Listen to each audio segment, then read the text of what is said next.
아멘. 네, 오늘 사무엘상 9장의 일부만 읽었지만 9장의 전체의 흐름에 따라 말씀을 나누고자 합니다. 오늘 이 본문을 우리가 잘 이해하기 위해서는 앞선 본문인 사무엘상 8장에 대해서 알고 있어야 합니다. 여기서 문제입니다. 사무엘상 8장에서 이스라엘 백성들은 사무엘에게 무엇을 요구했을까요? 네, 왕. 너무 한 목소리로 잘 대답해 주셔서 놀랐네요. 네, 바로 왕을 요구했죠. 그들은 자신들을 다스릴 왕이 필요하다고 사무엘에게 요청했습니다. 사무엘은 이 요구를 반길 수만 없었고 하나님께서도 이스라엘 백성들의 문제를 지적하셨습니다. 여러분, 이스라엘 백성들의 문제는 무엇이었습니까? 왕을 요구한 것 그 자체가 문제였나요? 그렇지 않습니다. 하나님께서 문제 삼으신 것은 그들의 마음이었어요. 그들의 마음에서 하나님이 일부가 되셨어요. 그들의 마음에서 하나님이 부분이 되셨어요. 전부가 되어야 하는 분이시고 이미 존재하는 왕이시지만 그들은 왕을 요구하며 진짜 왕을 거부했습니다. 그렇다면 왜 이러한 마음이 그들에게서 생겨났을까요? 그 이유는 그들이 처했던 현실 때문입니다. 당시 상황은 참 암담했죠. 사무엘은 이제 나이가 들어서 이제 활동하기에 어려운 상황이고 그의 아들들은 뇌물을 받고 판결을 굽게 했습니다. 또한 그들은 늘 주변 나라로부터 위협을 받았습니다. 안으로 보아도 불안했고 밖으로 보아도 불안했습니다. 이러한 현실은 그들로 하여금 그들이 할 수 있는 현실적인 선택을 하게 합니다. 그 선택이 무엇입니까? 우리에게도 왕이 필요해요. 왕을 세워주세요라는 것입니다. 사실 이들이 겪는 어려움은 왕이 없어서일까요? 그렇지 않죠. 그들이 하나님 앞에서 범한 죄 때문입니다. 그러나 이들은 생각이 달랐어요. 우리가 왕이 없어서, 다른 나라와 같은 왕이 없어서 우리가 지금 이 모양이다. 이 꼴로 살아가고 있는 거다. 그러니 왕을 달라. 결국 하나님께서 어떻게 하시나요? 왕을 세워주세요. 사무엘상 8장 22절에 이렇게 말씀해요. 여호와께서 사무엘에게 이르시되 그들의 말을 들어 왕을 세우라 하시니. 하나님께서는 그들이 원하는 대로 왕을 세우게 하셨습니다. 저는 말씀 속 이스라엘 백성들의 모습을 보며 우리 인생이 가진 연약함에 대해서 생각해 보게 됩니다. 그 연약함을 발견해요. 늘 불안해요. 늘 어려워요. 늘 누군가를, 무언가를 항상 의지하려고 해요. 하나님을 모르진 않죠. 그러나 현실적인 대안과 방법이 필요해서 연약한 인생들은 저마다의 삶에 안정을 가져다 줄 왕을 찾아 나섭니다. 여러분, 한번 마음속으로 곰곰이 생각해 보십시오. 우리 인생의 진정한 왕은 누구십니까? 우리 인생을 정말로 붙들고 계신 분은 누구십니까? 여러분, 누가 우리의 인생을 다스리십니까? 우리는 말로 그렇게 고백하지 않아요. 그런데 우리의 삶의 실상에서 우리는 재물이 우리의 왕이라고 고백할 때가 많아요. 나라고 고백할 때가 많아요. 나의 자녀라고 고백할 때가 많아요. 또는 특정 정당, 정치인. 여러분, 그들에게 어떤 소망을 두십니까? 소망이 없죠. 오늘 말씀을 보며 저와 여러분은 우리의 삶의 걸음마다 계속해서 확인해야 되는 것이 있습니다. 무엇을 확인해야 합니까? 하나님을 확인해야 합니다. 우리의 걸음마다, 삶의 걸음마다 계속해서 하나님을 확인해야 해요. 하나님만이 진짜로 나의 왕이시다. 하나님만이 나를 다스리는 분이시다. 하나님만이 나의 통치자이시다. 여러분, 계속해서 확인해야 돼요. 왜요? 우리는 이 사실을 삶의 현실 앞에 너무 쉽게 망각하기 때문이에요. 오늘 본문으로 돌아와서 이제 사무엘상 9장에서는 첫 부분에는 한 가족과 한 사람을 소개하고 있어요. 오늘 본문 1절에서 2절인데요. 한번 함께 읽어볼까요? 시작. 베냐민 지파에 기스라 이름하는 유력한 사람이 있으니 그는 아비엘의 아들이요 스롤의 손자요 베고라사의 증손이요 아비야의 현손이며 베냐민 사람이더라.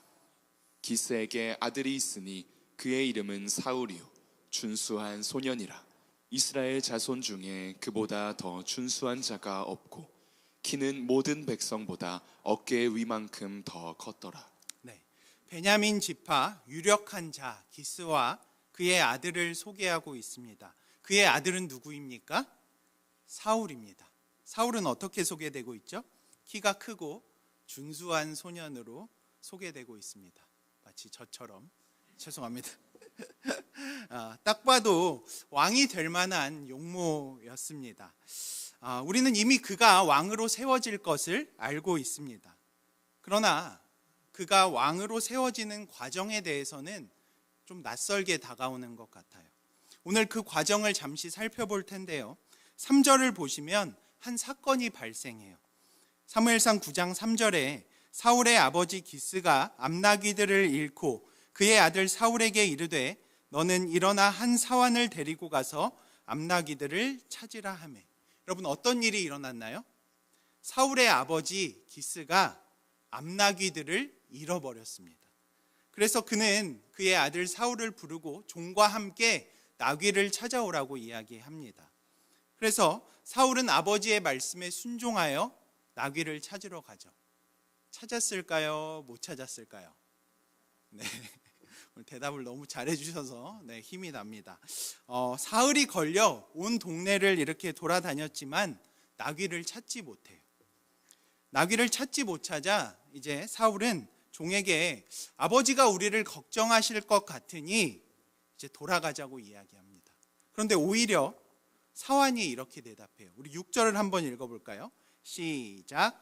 그가 대답하되 보소서 이 성읍에 하나님의 사람이 있는데 존경을 받을 사람이라. 그가 말한 것은 반드시 다 응하나니 그리로 가사이다. 그가 혹 우리가 갈 길을 가르쳐 줄까 하나이다 하는지라. 네, 사울은 포기하려고 했어요. 그런데 그의 종이 포기하지 않아요. 뭐라고 말하죠? 이 지역에 존경받는 하나님의 사람이 있는데 그에게 가면 나귀 찾는 법, 우리가 가야 할 길을 알려줄 겁니다 라고 이야기해요. 여기서 하나님의 사람은 누굴까요? 사무엘입니다. 사환은 사울이 그를 찾아가 도움을 얻을 수 있도록 이렇게 인도해요. 결국 사무엘을 찾아 그 둘은 다시 여정을 시작합니다. 여러분, 오늘 말씀의 전반부 이야기를 말씀드렸는데 본문을 보시면서 좀 어떤 생각이 드십니까? 저는 개인적으로 이 말씀을 보면서 좀 이상하다, 독특하다라는 생각을 하게 되었습니다. 왜냐하면 사무엘상 8장에서 어떤 내용이 있었죠? 이스라엘 백성들이 왕을 세워달라 그러고 왕을 세우는 것에 대한 열망이 그들에게 담겨 있었어요. 그런데 지금 9장에 넘어와서 어떤 사건이 벌어져요? 하나님께서 왕을 딱 세우시는 것이 아니라 어떤 사람이, 어떤 가족이 나귀 찾는 장면이 이어지는 거예요. 어떻게 보면 불필요한 말씀 아닌가 이런 생각이 들어요. 그러나 사실 그렇지 않습니다. 왜냐하면 나귀 찾는 한 사람과 한 사람의 일상을 하나님께서 주목하고 계시기 때문이에요. 하나님의 시선과 계획이 그에게 있기 때문입니다. 오늘 우리는 그 사실을 본문 15절 16절에서 알 수 있는데요. 한번 함께 보시면 제가 읽어드릴게요. 사울이 오기 전날에 여호와께서 사무엘에게 알게 하여 이르시되 내일 이맘때에 내가 베냐민 땅에서 한 사람을 내게로 보내리니 너는 그에게 기름을 부어 내 백성 이스라엘의 지도자로 삼으라. 그가 내 백성을 블레셋 사람들의 손에서 구원하리라. 내 백성의 부르짖음이 내게 상달되었으므로 내가 그들을 돌보았노라 하셨더니. 지금 사울이 나귀를 한참 이렇게 찾아서 헤맬 때 하나님께서 사무엘에게 하신 말씀이 방금 읽어드린 말씀이에요. 내일 이맘때 내가 사울을 너에게 보낼 거야. 그러니까 너는 이 사람을 이스라엘의 왕으로 삼아. 그가 내 백성을 블레셋에서 구원할 거야 라고 지금 말씀하시는 것이죠. 여러분 참 재미있는 장면이에요. 재밌으셔야 해요. 왜냐하면 사울 입장에서는 단순히 아버지 말씀을 따라 나귀를 찾아 떠난 여정인데, 여러분 하나님 입장에서는 어떻습니까? 그를 이스라엘의 왕으로 삼기 위한 여정으로 삼으셨다는 거예요. 어찌 보면 한 가족의 일상, 나귀 찾는 일상이 그려진 것 같지만 그 속에는 하나님의 특별한 계획과 특별한 뜻이 있었습니다. 그런데 여러분 생각해 보면 우리의 삶도 이와 같아요. 평범해 보이는 하루하루, 고된 일상들, 때론 우리에게 의미 없이 다가오는 것 같지만 이 하루는 우리를 향하신 하나님의 뜻과 계획이 담긴 하루입니다. 이 하루가 때론 참 지치고 힘들고 어렵게 다가와요. 마치 우겨쌈을 당하는 것 같기도 해요. 나귀를 찾을 수 있을까? 찾을 수 없을까? 불확실했던 것처럼 우리의 삶도 역시 참 불확실할 때가 많아요. 그럼에도 우리가 오늘 가진 하루, 한 날은 결코 무의미하지 않습니다. 우리의 시선으로 볼 때는 별반 다를 것 없는 하루하루지만 하나님의 시선에는 우리를 그의 계획 가운데로 인도하시는 한 날이기 때문이에요. 주 안에서 사랑하는 성도님들, 우리의 전 인생이 하나님의 계획 아래 있음을 믿으십니까? 우리의 전 인생이 하나님의 뜻 아래 있음을 믿으십니까? 여러분, 우리가 이 사실을 믿음으로 또 기억하고 고백하기 원합니다. 다시 본문으로 돌아와서 결국 사울은 사무엘을 만나게 됩니다. 그는 이미 사무엘을 만났는데도 그를 알아보지 못해요. 그래서 그에게 하나님의 사람이 어디 있는지를 묻습니다. 왜냐하면 모든 관심이 나귀 찾는 데에 있기 때문입니다. 이에 사무엘은 이렇게 대답합니다. 오늘 본문 20절을 함께 읽어볼까요? 시작. 사흘 전에 이른 내 암나귀들을 염려하지 말라. 찾았느니라. 온 이스라엘이 사모하는 자가 누구냐?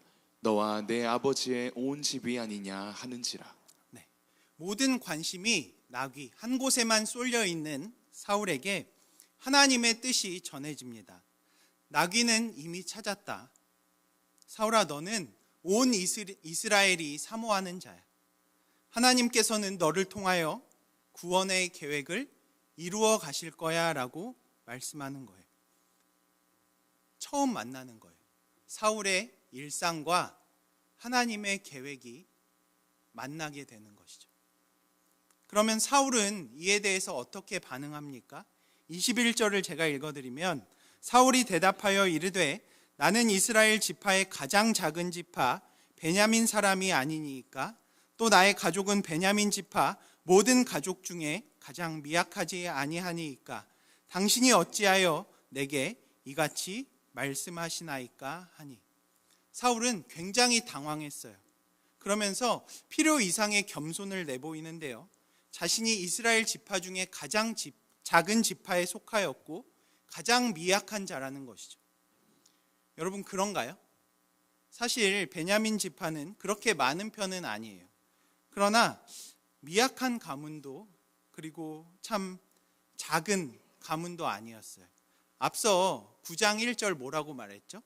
베냐민 지파에 기스라 이름하는 유력한 사람이 있으니. 사울과 그의 아버지는 유력한 자였어요.